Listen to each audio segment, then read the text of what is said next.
And I think it's extremely important for everyone listening to understand that I have thought about what I've done, I have thought about everything that has happened, and I think it's very important that I reflect on it and take my own decision.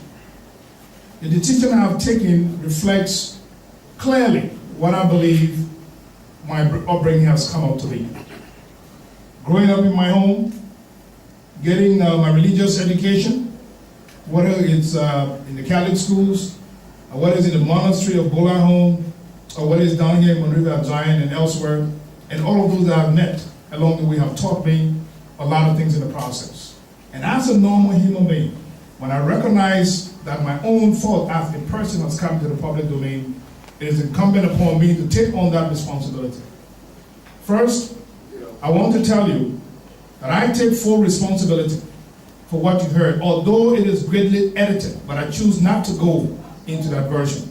I take full responsibility for granting the kind of access that Ellen Cockrum had to me, that gave her the opportunity to do the recording that she did. I have many friends who come to visit. If we begin to apply stringent security measures on all of our friends, begin to strip such each and every one, including journalists who come to visit, I think it will surpass our own intention of our openness in the kind of society that we have. We meet friends and we discuss with friends. Gossip has been a part of life. Sometimes the gossip comes out maybe not really good, but it has always been a part of life. It doesn't mean you hate the individual, but at the time and the moment of those discussions, those issues come about.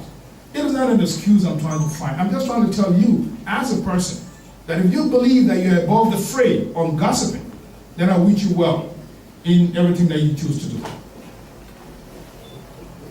So let me say to you, I wish to offer my deep and heartfelt apologies for the embarrassment my words have caused. To my chief, Madam Ellen Johnson Sirleaf, the president, and to some of my colleagues who were mentioned in my discussion as a result of the recordings done by Mrs. Cockrum during our conversation earlier this year. Indeed, those words are inappropriate, and in some cases offensive. As a colleague, I shouldn't be talking like that. I've worked with them over the years, and I know them. I offer my apology for that. My conversation with Ellen Cockrum did not and does not reflect the integrity of all of the effort of this government in bringing sanity and dignity to our nations. I accept responsibility for what I said, and my words were unguided. And the repercussion resulted in the distraction from the focus of our national agenda and our agenda for transformation. For this, Madam President, I'm deeply sorry. And to my countrymen, I want to reassure you that I remain committed and loyal in serving our common patrimony. After 35 years of public service, I hold no better pride of coming out to serve my country with pride and dignity. In the service that I've rendered, I've never been accused and convicted of any criminal act. Neither have I been convicted of any act of impropriety in government, in the private sector, as well as in the United Nations where I work. It is a human error to which I accept full responsibility. And I say to you, Madam President, that indeed I have come with a renewed vigor to continue to work, to remain loyal to our country, and working and moving forward with your development agenda. And at the same time, continue to seek your wisdom and guidance in fostering our mutual trust and confidence that you always had in me.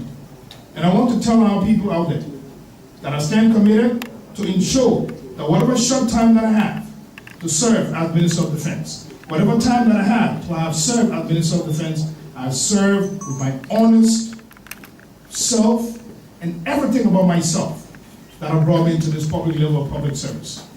I want to tell you as colleagues and friends, I still have confidence in all of my friends. Everything that I did to help friends, I stand by it. Everything that I said to you who come to visit me, the honest thing that I said to you, I actually mean it from the bottom of my heart. If you felt insulted by that, I extend to you my apology. But I want to say, I will not draw back from the fact that we should have friends and be able to talk in private. I will not draw back from the fact that I should be restricted from talking to my friends. I will not draw back from the fact that I'm a part of human society. I will not draw back from the fact that I also am a human. I'm not above reapportionment. I can make mistakes. But if I make mistakes in the context of that, then I recognize it, I accept full responsibility. And let us not use my discussion my conversation that I had when I interviewed, to distract us from the national agenda this government is trying to pursue. Let us not be distracted by the merits of the case that the government of Liberia has brought upon, as indicated by the Minister of Justice yesterday and the Solicitor General. As a person, I have done my part and I've accepted my responsibility, and I'm prepared to accept the repercussion of that. Those who think that they have been accused today, those who believe that they did nothing wrong, let them come and face justice.